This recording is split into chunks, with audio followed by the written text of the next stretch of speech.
शेतकरी मित्रांनो, आज आपण मसाजोग या ठिकाणी आलेलो आहोत गायकवाड साहेबांच्या गोठ्यावर, जो की आमचे भैरट सर आहेत. त्यांच्या हातावर त्यांच्या मार्गदर्शनाखाली हा गोठा पूर्णपणे कार्यान्वित आहे. तर गायकवाड साहेब, या धंद्यात तुम्ही कसे आलात एकदा आपल्या फॉलोअर्सला माहिती द्या. सुरुवातीला 2 गाय केल्या.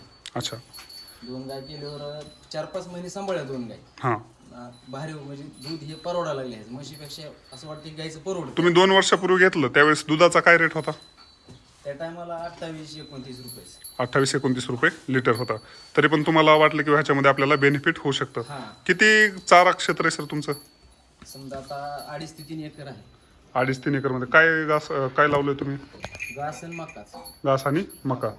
तर 2.5 एकरमध्ये पूर्णपणे घास मका केलेले. आणि तुमचं बाकी संपूर्ण क्षेत्र किती आहे तुमचं? संपूर्ण 9 ते 10 एकर आहे. 9-10 एकर शेती आहे तुमचं, त्याच्यामध्ये 2.5 एकरमध्ये हो. हे लावलंय.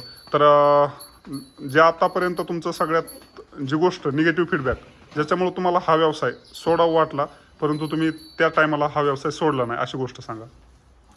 नाही ते म्हणजे कसं समजा दुखणं आलं समजा जनावरांची वेल्यानंतर काय वेळेस 8-8, 15-15 दिवस दुखणे चलते. अच्छा. त्यावेळेस काय दुखणे असतात? काय दुखणे असतात जनावरांची वेल्याच्या नंतर? कॅल्शियम कमी होणं. अच्छा. हां. ताप कंटिन्यू राहणं. हां. म्हणजे सारखं दवाखाना म्हणलं की त्या माणूस नको वाटतं यार, म्हणजे हेडेक येतो की हे न केलेलं परवडलं आपल्याला. दवाखान्यात पैसे जातात, डॉक्टरांना पैसे जातात आणि दूध वगैरे पण. हा. तर अगोदर ज्यावेळेस गाय घेतल्या त्यावेळेस तुम्हाला अनुभव खूप कमी होता. तर त्यावेळेस जास्त तुम्हाला या गोष्टी अनुभवास आल्या असतील, परंतु कोणतंही क्षेत्र असेल आपल्याला सुरुवातीला त्या गोष्टीमध्ये अशा गोष्टी फेसच करावं